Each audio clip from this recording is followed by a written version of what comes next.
Yan, ganyan nag-work yung water filtration system natin na ginawa. Ayan, yung water level ay no, hanggang doon lang yung water level, nalalaglag na siya doon. Ayan yung butas niya no. Ayan, so doon yung higop sa gilid.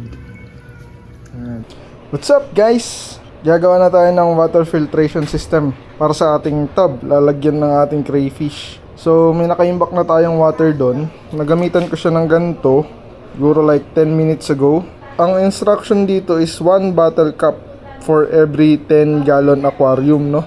So, hindi naman ginagamitan to ng iba. Dahil may access lang tayo dito, kaya natin ginamit. Pero kung wala naman, okay na daw yung pasingawin mo lang yung water. From tap water yun, kasi yung tap water is may chlorine. So, yung tubig kasi na gagamitin ko is tap water. Nilagay ko lang siya dun sa 200 liters naming galon. Lalagyan ko siya nito. Actually, nilagyan ko na. So, for 200 liters, di-divide mo lang yun sa 10 kasi nga nakalagay dito 1 bottle cup for every 10 gallon. So, 20 yung lalabas na sagot doon. Kaya, 20 cups yung nilagay ko, no? Instantly, hindi naman pala instant. Around 5 to 10 minutes, okay na gamitin yung tubig na yun. Ayun, so pwede mo na siyang gamitin afterwards according sa aking research. Pero, napasingaw ko pa rin naman na yung tubig na yun. Kaya, better be safe na lang. Ewan ko, titignan natin, na update ko kayo kung ano mangyayari sa crayfish after ko lagyan nito. So, yung main ano ngayon is gagawa na tayo ng water filtration system. Medyo makalat lang, mamaya papakita ko sa inyo yung step by steps tsaka yung mga gagamitin kong equipments. Actually, gagawin ko na, no? Gagawin ko na muna siya and then ipapakita ko yung mga tools na ginamit kasi yung mga ginamit ko naman dito is sinobrahan ko ng bili for 2 water filtration system kasi yung gagawin ko, dalawang ganto. Andun pa yung isa. Gagawin ko muna to, papakita ko sa inyo step by step. Tapos isa-summarize ko na lang sa dulo kung ano yung mga ginamit ko. Saka siguro yung ginastos na rin. Okay. Sige. So gagawin ko muna to, no?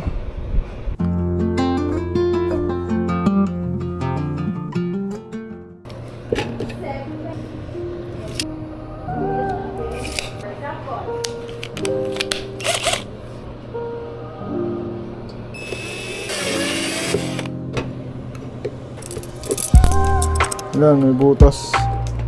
Oh.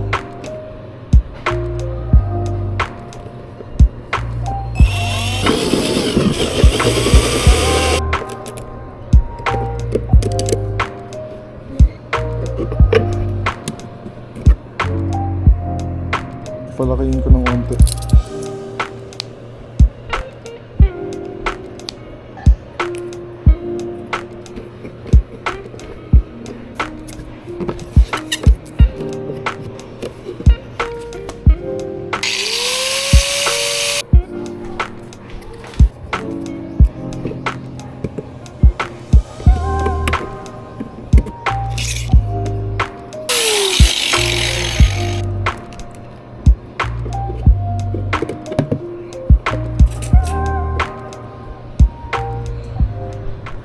Okay, so ayun.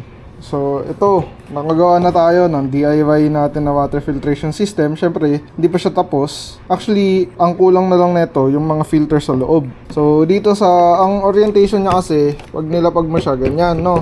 Nasa loob na siya ng storage box na to. Ito kasi paglalagyan yan. Nasa baba ito, hihigop siya ng tubig doon sa ilalim. Dito pala sa side. Higop siya ng tubig dito sa side. Then, yung tubig aakyat dito, mapupuno niya to. Tapos, itong butas na ito, itong may pipe na ito, kukuha siya ng tubig. Dito sa ilalim siya kukuha. Nakikita nyo ba dyan? Dadaan muna yung tubig lahat na mafi-filter muna siya bago bumaba. Tapos, yung lalabas dito na tubig sa ilalim, malinis na. Yun yung concept nun. So, nakuha ko lang din yung idea na to sa YouTube lang din. Ilalagay ko na lang yung link sa description ng YouTube video niya. Pero parang ganito rin. Actually, ganito yung, ito yung concept na nakuha ko sa kanya. Yung dadaan yung water paangat na malinis na. So, papakita ko lang mga equipments na ginamit ko at materyales. Para naman may guide kayo, no, or may idea kayo kung ano yung mga dapat bilhin. Kung gusto nyo gayahin tong water filtration setup ko na to. Unang-una, kailangan natin nito. Container lang to ng mga dry goods. Hindi naman siya airtight. Ano lang, basta lang may takip sa ibabaw. Kahit nga wala no, pero mas okay nga may takip. Ayan, so ito, yun yung size niya no. Yung height niya is 20 cm, yung lapad niya is 15 cm. Ayan, so yung side niya naman is 10 cm. Okay. Ayan, yun yung size nito. Lalagay ko na lang sa link sa description yung link nito. Sa Shopee ko lang naman 'to binili. Then ito naman, submersible pump no. 3 watts lang kasi ito is 100 liters. Yung 3 watts kasi is 220 liter per hour. So more than enough na tong 3 watts para dito. Kaya ito na yung binili ko. Kasi na-adjust yung nito na-adjust yung volume flow rate nito. Ayan yan, na-adjust yung volume flow rate niyan. Tantsahan na lang, ikaw na magtatansya niyan. Then itong adapter na to, ito, dito yan. Ito yan, yung adapter na yan. Ito yung female yung nasa labas. Ayan, female adapter. Ito male adapter. So ang purpose naman nito, pag nagbutas ka dito sa box na to, yan yung nakalusot. Tapos dito sa baba, isa-screw mo no, doon sa butas, kung saan mo man gusto magbutas. Dito, yan, siya yung nakalusot dyan, yung sa orientation kanina. Yan, kailangan male and female adapter. Tapos elbow no, elbow na 1/2 yung ginamit ko palang size ng mga PVC pipes natin. 1/2 yung size para kailangan uniform, para shoot lang lahat. So meron tayong ditong elbow na 1/2. Tapos nagputol ako dito ng 5 cm na PVC pipe. 1/2 din to para shoot siya. Ano, shoot. Okay, shoot lang. Optional na kung i-glue mo siya, no. Ako glino ko kasi wala lang. Glino ko lang. Ayan, so isa pang 12 cm. So ito, no, 5 cm na PVC pipe, tsaka 12 cm na PVC pipe. Tapos elbow. Ayan, elbow connector. Ganyan lang siya. Ayan. Ganyan lang siya, no. Ayan, i-shoot mo pa. I-shoot mo pa sa dulo. Ayan. Ito yan, basically. Ito rin yan. Hindi ko lang siya na-shoot masyado. And then, pagtapos niyan, ito, level hose lang naman to, no. So, ang diameter na itong level hose na ito is 10. Approximately 10 cm yung diameter niya. Kasi yung submersible pump na to, may kasama siyang connector. So buksan na natin para makita nyo rin, no. Ayan, ito yung laman yan. Ito, may kasama siyang ganito connector, dalawa. So dito hindi siya papasok. Syempre gamitin mo yung isa. Ito, pasok yan. Yun, shoot yan. Ibaon mo lang doon sa dulo, shoot yan. And then syempre gunting, no. Gunting, kailangan mo pang putol sa level hose. Kailangan mo ng gunting. Ito naman din, hindi naman siya sobrang mahalaga, no. Nilagay ko lang siya para ayoko lang kasi may leak. Pero kung mas okay, makahanap kayo ng ganito kalaki, para yan dito, no. Andito siya nakakonekta sa loob. Ayun, andun siya sa loob. Nakapasok siya dito, no. Nakapasok siya dyan. Papasok mo siya dun sa dulo. Rubber yan, rubber. Kumbaga O-ring, no. O-ring siya. Para pag naipit siya dito from loob dito, hindi magli-leak. Yung nabili ko kasi sa tindahan pang super kalan daw to, no. So napansin nyo ba? Maliit yung butas nung hindi ko pa nagugupit. Syempre kailangan natin lakihan kasi hindi naman kakasya, no. Ayan, no, hindi siya kakasya. So kailangan mo lakihan. Ang ginawa ko lang dito, ginupit ko siya.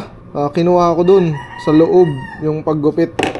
Dito, no, gugupitin mo siya papunta dito sa loob. Tapos papalakihin mo siya dahan-dahan. Huwag mong mapupunit. Kailangan bilog pa rin siya pagtapos.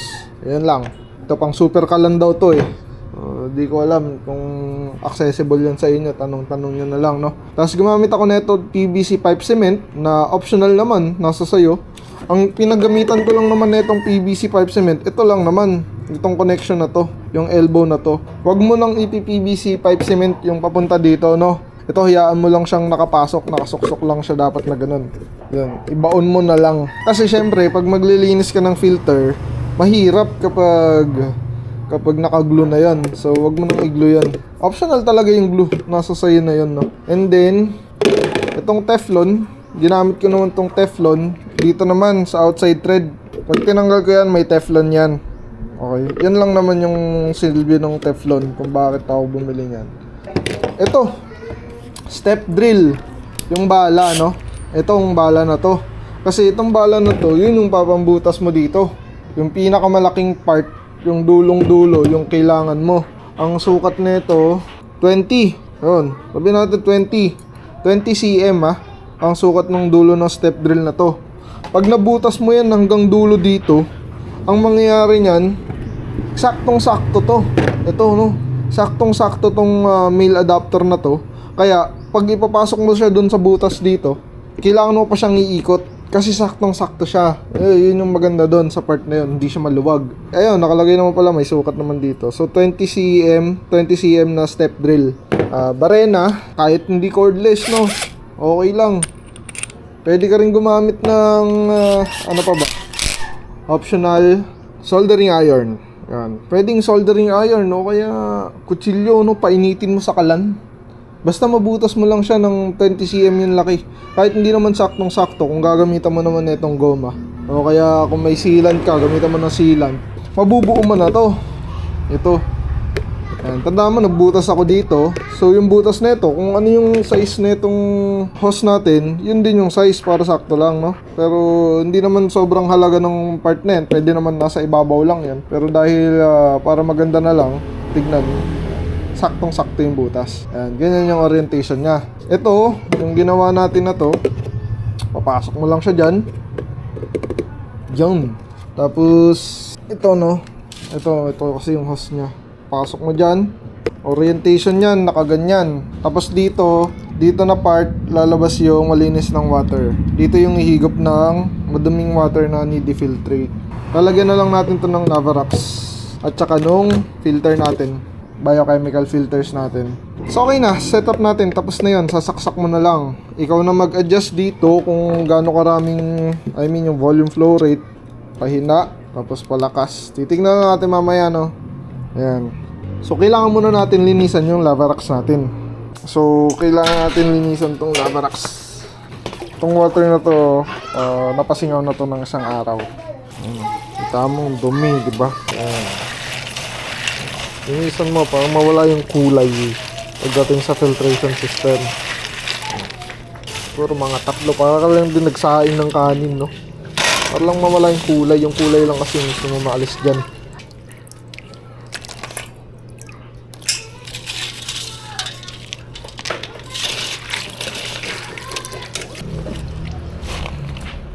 Pag magsisetup na tayo, yung Lavarax yung nasa ilalim. Pwedeng ito, no? Ayan, lagyan mo lang sa gilid. Tapos Lavarax sa ilalim. Ayan, nabibigay siya ang good quality. Good. Basta. Yan lang siya. Then itong 8D filtration system, paano ba natin siya papagkasyahin, no? Siguro sa gilid. Gugupitin ko na lang. Wala namang problema. Tignan natin alisin yan. Papasok ko lang siya. Tignan natin. Yun o. Oh. Hindi ba? Saksok mo lang sa gilid. Uy, may tunog pa. Ito lang masasala dito yung mga medyo malalaking dumi. Yung dun sa baba, yung mga pino na. Usot mo na lang. Oh, ha? May water filtration system na tayo. Kulang ng Lavarax, no? Dagdagan natin ng Lavarax. 8D filter. Bang. Oh, ha? Parang ginabutang. Hindi, nilagay nga siya ganyan. Tapos dito yung tubig sa gilid, no? Ayun, no? Shoot, oh. Ayun, meron na tayong water filtration system na bilis lang nagawa. Yan lang yung mga kailangan mo, no? So, ito lang siya basically yung kailangan para dun sa paggawa ng mismong water filtration system. Tapos ito na yung mga filters, yung mga Lavarax na yan, mga 8D filter. Ito para sa pansala ng mga malalaking dumi naman ito. Ayun lang guys, no? Yun lang yung video ko para dito sa water filtration system. Next video natin para doon naman sa pag-setup na netong tank mismo. As mamaya, bibili tayo ng crayfish. Actually, bukas pa. Yun. So, bibili tayo ng crayfish pagtapos nun, no? Ayun lang guys. Kung nagustuhan nyo yung ganitong content, like and subscribe. The hobbyist engineer para masabaybayan nyo kung ano yung mangyayari sa crayfish na bibili natin. Kung mamamatay ba sila, mabubuhay ba sila, dadami ba sila, kung ano yung journey mangyayari, magkaka-farm ba tayo ng crayfish. So may nakalimutan pala akong idagdag.